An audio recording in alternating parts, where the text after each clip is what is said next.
My mom let her abusive boyfriend ruin our childhood and lost custody because of it. Now 5 years later, she wants us to do family therapy together so we can heal and be a family again.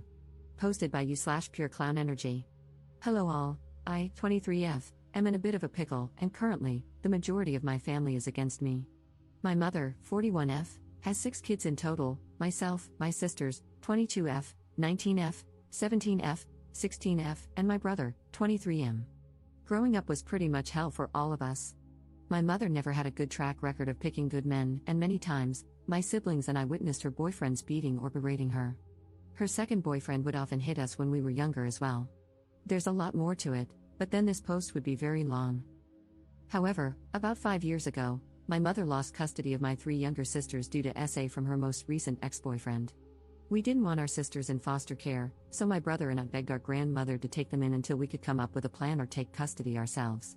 Dramatic, I know, but in my eyes, it has always been my siblings and me against the world. My grandmother, the saint she is, took my sisters in and told my brother and me not to worry about getting custody because we should be focusing on our lives in college. While we were hesitant at first, we decided to head off to college to build up some stability. I ended up dropping out of college because I couldn't afford the tuition, but my brother graduated last year. My sisters have been happy living with my grandmother, and she loves having them around. She always says she gets to see her grandbabies every day, and it's a blessing.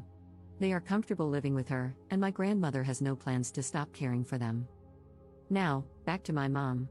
When she lost custody, my siblings, my grandmother, and I all went no contact with her. About 2 months ago, my mother emailed me, saying she wanted to reconnect and do family therapy. At first, I didn't mention it to my siblings because, in a sense, I felt like I was protecting them. However, she sent me a second email the following month, explaining that she had broken up with her boyfriend and really missed us. She wanted to do family therapy because she had a lot of built-up pain, and she knew we probably did as well. I talked to my grandmother about it, and she told me I should ask my siblings and let it be their choice. When I spoke to my siblings, the youngest ones were on board because they missed our mom. However, my other siblings and I were hesitant. But for the sake of my younger siblings, I responded to my mom, and we set up a time to meet. About 3 weeks ago, we met at a restaurant. My mother looked exhausted but eager to see us. I declined a hug because I wasn't comfortable with it, and my mother looked pissed. As we caught up, she asked if my younger siblings would consider coming back home and if she could regain custody. My younger siblings seemed unsure, and I could tell they were uncomfortable. I tried to change the subject, but my mom brought it back up. She kept talking about how we could be a family again now that we were older and how she wanted to rebuild what was broken. The rest of the meeting became a blur for me because I mentally checked out. A lot of buried emotions resurfaced, and I shut down. Later that night, I received an email from my mom saying she was really upset that I didn't hug her or say goodbye. She said it was giving a bad impression to my younger siblings and that they might start mistreating her as well. I'm not going to lie, that email filled me with anger because she had a lot of audacity. I didn't respond, but I soon received another email, which was just a confirmation for our first family therapy session. We had the session yesterday. It started with the usual introductory process and familiarization. Later in the session, my mom kept going on about how she did everything she could to protect us, etc. The silence from my siblings and me was loud, and the therapist asked how we felt about what she said. My other siblings stayed quiet. I wasn't planning on speaking either, but then my mom said something that made me snap. She told the therapist that I had told my siblings not to say anything because I wanted to turn them against her and that she had scheduled this session to bring us together, not tear us apart. At that moment, I lost it. I started screaming that she wasn't a good mother and that she did nothing to protect us. She constantly vented to me about her relationships and problems, which led me to internalize her issues as my own. She never protected my brother when her boyfriends beat him for trying to defend her or my sisters. She never even thought to report her ex when my sisters first came to her about the abuse they suffered at his hands. I went off about a lot of other things, but by that point, she was bawling, and so were my siblings. I told the therapist that if anyone was splitting the family up, it was her, with her stupidity, ignorance, and outright neglect. I was breathing heavily after my outburst, and looking back, I'm not proud of how I lost control. The therapist suggested we take a break, but I told them I was done. I refused to sit there and listen to her try to blame me for her actions and problems. The session ended quickly after that. Later that night, my phone started blowing up with calls and texts from my mother's side of the family. They berated me, saying I was a horrible person for hurting my mother and making her feel terrible. They ranted about how she was trying to turn over a new leaf and rebuild a relationship with us. After all the calls and texts, I've been feeling like a crappy person for what I said to my mom. So, honestly, am I the jerk here? Up in the comments. I honestly don't even know where to begin. I'm crying because the support has been extremely overwhelming, and for once, I feel heard and seen, outside of my grandmother, of course. I truly appreciate the support. I have tried to read all the comments, but they keep rolling in. Again, thank you guys so much. I will add some context since I didn't elaborate much before because I didn't want to type a novel and make anyone read so much. My grandmother, she is my mom's mom. She cut my mom off because my mom would constantly steal money from her or sneak boys into the house, knowing my grandmother wouldn't approve. My grandmother is an SA survivor of my grandfather, my mom's dad. She actually took him to court to get him arrested, which is why she is essentially the black sheep to the majority of our family. My grandmother explained to me when I was much older that our family has a lot of SA history involving family members. Our family is highly religious and believes that we should pray over them every day to heal them. Why I felt awful, my mother is also a victim of abuse, and I felt like a hypocrite for calling her out and saying what I did, as if I wasn't taking her abuse into account. However, as many of you have mentioned, even as a victim, she still allowed the abuse to happen. I think reading that is what made me start crying. My siblings and I never got counseling because we just thought it was our fault that we experienced the abuse. In our past conversations, we often try to carry the burden of not protecting our mom more. My mom's side of the family, they are enablers and abusers themselves. My grandmother has countless stories about them. I feel as though a part of them wants my siblings and me to make up so we can appear to be a happy family. They have a serious issue with appearances. My siblings, my brother is the real star of the show, honestly. Before we even made it to the first session, he told my youngest sister that our mom would probably say a lot of things, but if she wasn't ready to talk or if she wanted solo therapy, he would pay for it in full. After the session, she decided to go for it because she has a lot of complicated feelings about our mom. My other sisters are still emotionally distraught. They thanked me for speaking the truth and saying what needed to be said. They said they couldn't say anything because they didn't know how to word it. Like me, they didn't want to be cruel. I truly appreciate all of the comments and the reassurance. I sent my grandmother the post, and she said all of you guys are rock stars and that the majority of you are right, that my mother is a C&T. If you guys have any more questions, please feel free to ask. This has been a huge step for me in getting my own therapy because I let a lot of this build up over the years. My tangent to my mom went on for a few minutes before I had to stop because I was so pissed. Update 1 day later. Hey all, update for those who wanted it. Also, heavy abuse trigger warning because I will get emotional and vent a bit later on in this update. If you are a childhood abuse survivor, I wouldn't recommend reading past this since it could possibly be triggering. My siblings and I have decided to go no contact with our mother for good. It was a hard conversation this morning, and I felt like a jerk again. I felt like my outburst persuaded them to make that decision so I wouldn't be upset with them.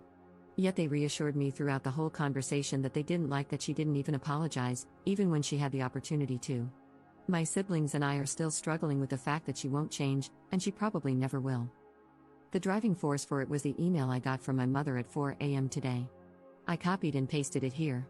Dear Juju, my nickname when I was younger, I am truly hurt and devastated that you went public with a private matter.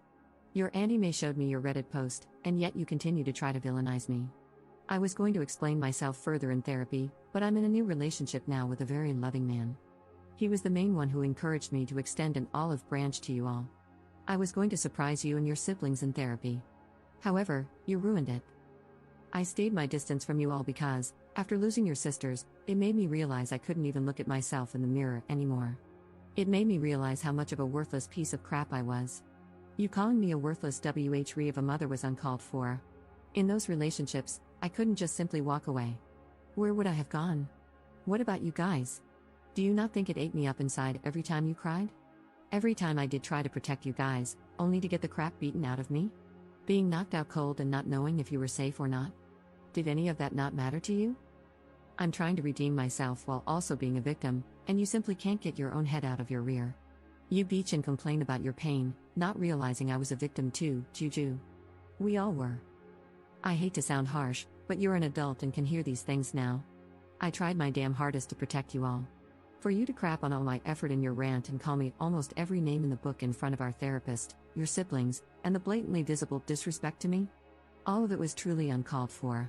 I will not have contact with you until you apologize to me for what you said. You broke my heart, Juju, but Mama still loves you. And me going no contact with you is to show that you can't just hurt someone because you yourself are hurting. I will be over to see your sisters later at my mom's place to talk one-on-one with them. I would appreciate it if you were there to apologize. But if you will not, then I highly ask that you not be there. The email really crushed me. I completely understand that she was a victim as well. Like I also mentioned to a kind Redditor who messaged me last night, she did provide what she could. Yet there were many moments we either went hungry or without some necessities. One of my most embarrassing moments was asking strangers on the street for money so my sisters and I could get pads and tampons. My mom's third boyfriend threw ours out because he didn't believe in periods. That whole ordeal, among others, was so damn humiliating. I got a mixture of anger and sadness when she said she tried her hardest to protect us. Where was that determination when her boyfriends would beat the hell out of me and my older brother because we didn't want them alone with our sisters or touching our younger sisters? Where was she when she heard me getting essayed in the room right next to her and heard me screaming for her? It's just an overwhelming sorrow because, in her eyes, she did her best. But in my eyes, she did absolutely nothing, and I told her as much, and then some, in our session. Like many of you pointed out, she may have been a victim, but she did nothing to protect us. I have to sit with that for the rest of my life? My siblings have to deal with that for the rest of their lives. I have to work through all the damage she caused while she gets to play hero and have her redemption arc? I'm done with her, and I'm happy to know the feeling is mutual according to her. She did call my grandmother this morning during breakfast and demanded that she let her see her kids. My grandmother told her that she could try, but she wasn't coming past the gate unless my sisters wanted her to. My grandmother put her phone on speaker and asked my sisters if they wanted to see her. My youngest sister actually responded this time and said no. And not for a very long time, at the minimum. My mom tried to scream at my grandmother, but I could hear her voice cracking from trying not to cry on the phone. My grandmother told her she could go F herself, not to call her again. After that, the conversation about no contact went into overdrive.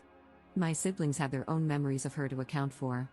They aren't comfortable with me sharing them, so I really just shared mine and a bit of my brother's. It's all just so surreal to me.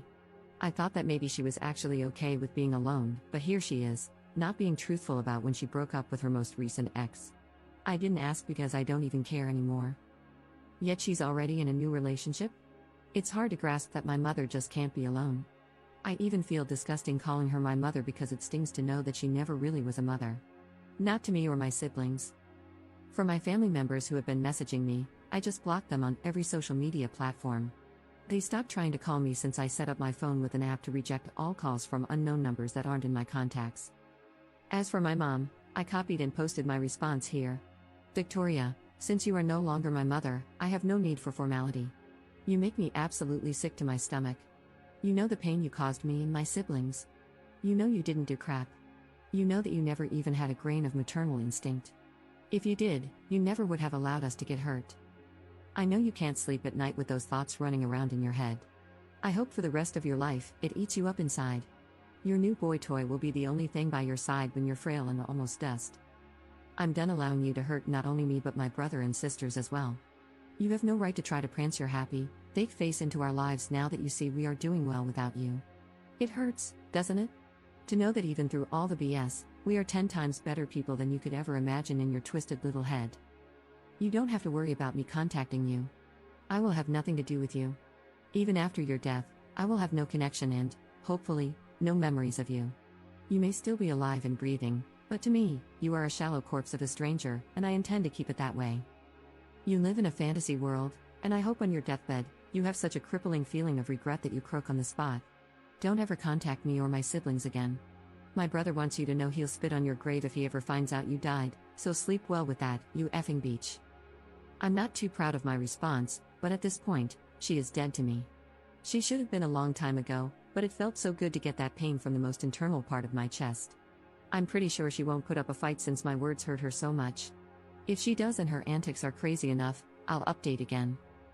However, for now, I'm taking a well-deserved break and signing myself up for therapy.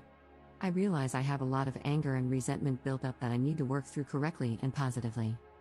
Thank you all for the support and kind messages. I will be posting some of them on a vision board to help me through therapy. Thank you, Reddit, so much for being here in a time of need for a stranger. Love you all.